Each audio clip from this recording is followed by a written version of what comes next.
कहानी को शुरू करने से पहले आप लोगों से एक छोटा सा निवेदन है कि ऐसी कहानी सुनाने के लिए हम बहुत मेहनत करते हैं। इसीलिए अगर आपको हमारे चैनल का कंटेंट पसंद आए तो इस चैनल को ज़रूर सब्सक्राइब कीजिए और बेल आइकन को प्रेस कीजिए।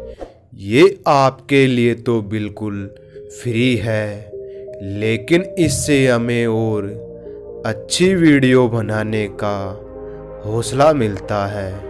कुछ लोग कांच के टुकड़े जैसे होते हैं, जैसे कि दुख और तकलीफ़ों के आ जाने पर घबरा जाते हैं, गर्म हो जाते हैं। और कुछ लोग हीरे के समान होते हैं, चाहे कितने भी परेशानी क्यों न आए, पर अपने मन को हमेशा शांत रखते हैं।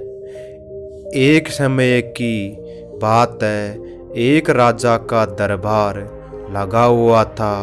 सर्दी के दिन थे, इसलिए राजा दरबार खुले में लगा हुआ था।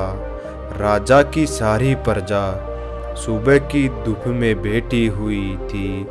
राजा के सिंहासन के सामने एक शाही मेज रखी हुई थी और उस पर कुछ कीमती चीज़ें भी रखी हुई थी।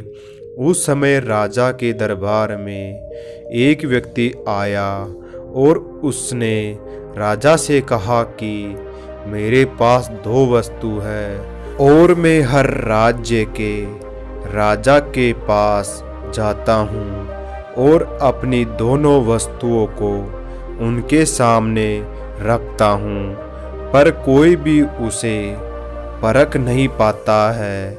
मैं विजेता बनकर घूम रहा हूँ। अब मैं आपके राज्य में आया हूँ। राजा ने उसे थोड़ा और अपने करीब बुलाया और उनसे पूछा कि वो 2 कौन सी वस्तुएं हैं। उस व्यक्ति ने वो दोनों वस्तुएं राजा के उसे कीमती मेज पर रख दी। वो दोनों वस्तुएं दिखने में एक समान थी। उनका आकार, रूप, रंग सब कुछ एक जैसा ही था। राजा ने देखकर कहा कि ये दोनों वस्तुएं तो एक समान है। तभी उस व्यक्ति ने कहा कि हाँ, देखने में ये दोनों एक समान है, पर वास्तव में ये दोनों बिल्कुल अलग है। इनमें से एक बहुमूल्य हीरा है और दूसरा कांच का टुकड़ा है, लेकिन दोनों दिखने में एक जैसे ही लगती है। इसलिए आज तक उन्हें कोई परख ही नहीं पाया है। उस व्यक्ति ने राजा से कहा कि आप में से कोई मुझे ये बता दो कि इनमें से बहुमूल्य हीरा कौन सा है और कांच कौन सा है, तो मैं हार मान लूँगा और मैं बहुमूल्य हीरा आपके राज्य की तिजोरियों में जमा करवा दूँगा। किंतु शर्त यह है कि कोई भी उसे पहचान नहीं पाता, तो आपको इस हीरे की जो कीमत है वो मुझे देनी होगी। राजा ने कहा, मैं तो उसे नहीं परख पाऊंगा। राजा ने जो कीमती है वो मुझे देनी होगी। राजा ने कहा, तो उसे नहीं परख पाऊंगा। राजा के जो मंत्री थे, वजीर थे, वो सभा में उपस्थित थे। वो सब ने उसे परखने से इनकार कर दिया, क्योंकि अगर किसी ने गलत उत्तर दिया तो उससे राजा का मान भंग हो जाएगा। कोई भी व्यक्ति उन दोनों वस्तुओं के बीच में क्या अंतर था वो परख नहीं पाया। थोड़ी देर के बाद राजा की सभा में थोड़ी हलचल हुई और एक अंधा आदमी हाथ में लाठी लेकर आ रहा था। उसने कहा, मुझे राजा के पास ले लो।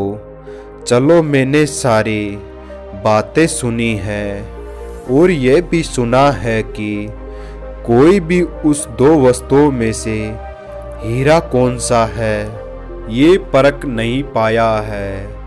आप मुझे भी एक अवसर दीजिए। एक आदमी के सहारे वो अंधा आदमी राजा के पास पहुंचा। उस अंधे आदमी ने राजा ने कहा कि मैं तो जन्म से अंधा हूँ, पर फिर भी एक मौका लेना चाहता हूँ। उससे मैं भी एक बार अपनी बुद्धि को परख सकूं। हो सकता है मैं सफल भी हो जाऊं, और यदि मैं सफल ना हुआ तो आप तो पहले से ही हारे हुए हैं। राजा को लगा कि मुझे इसे एक अवसर देना चाहिए, और उन्होंने उस व्यक्ति से कहा कि अच्छा ठीक है, मैं तुम्हें एक अवसर देता हूँ। उस अंधे आदमी को दोनों चीज़ें छुआ दी गई और उनसे पूछा गया कि इनमें से हीरा कौन सा है और कांच कौन सा है।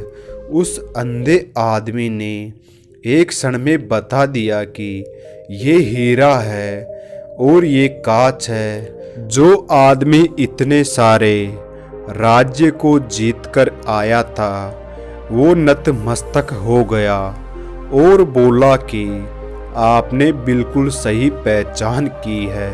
धन्य हो, आपको मैं ये हीरा आपके राज्य की तिजोरी में दे रहा हूँ। सब लोग बहुत खुश हो गए और जो आदमी आया था वो भी खुश हो गया कि आखिर कोई तो परखने वाला मिला। उस आदमी ने, राजा ने और सभा में हाजिर सभी व्यक्ति ने उस अंधे आदमी से पूछा कि आखिर तुमने कैसे पता किया कि हीरा कौन सा है और कांच कौन सा है। उस अंधे आदमी ने कहा कि सीधी सी बात है, हम सब लोग धूम में बैठे हुए हैं। मैंने दोनों को छुआ तो ठंडा या वो हीरा, और जो गर्म हो गया था वो तो कांच था। ये कहानी हमारी जिंदगी से जुड़ी हुई है। हमारी जिंदगी में भी दुख, तकलीफ और परेशानियाँ आती रहती है, लेकिन उन सारी तकलीफों को और परेशानियों में भी जो इंसान ठंडा रहता है, जो इंसान खुश रहता है, वो इंसान हीरे के समान होता है। लेकिन जो इंसान दुखों के आ जाने पर घबरा जाता है, बहुत ज़्यादा दुखी हो जाता है और टूट जाता है, गर्म हो जाता है, वो इंसान कांच के समान होता है। अगर आप ये चाहते हो कि आपकी कीमत हीरे के समान हो, तो दुख और तकलीफों के आने पर कांच के टुकड़ों के समान कभी भी गर्म मत होना, बल्कि हीरे के समान आप हमेशा शीतल रहना। और मुझे उम्मीद है कि आपको यह कहानी पसंद आई होगी और काफ़ी कुछ सीखने को मिला होगा। कहानी के बारे में अपने विचार हमें नीचे कमेंट बॉक्स में कमेंट करके बता सकते हैं। जाने से पहले वीडियो को लाइक करें और चैनल को सब्सक्राइब ज़रूर करें। धन्यवाद।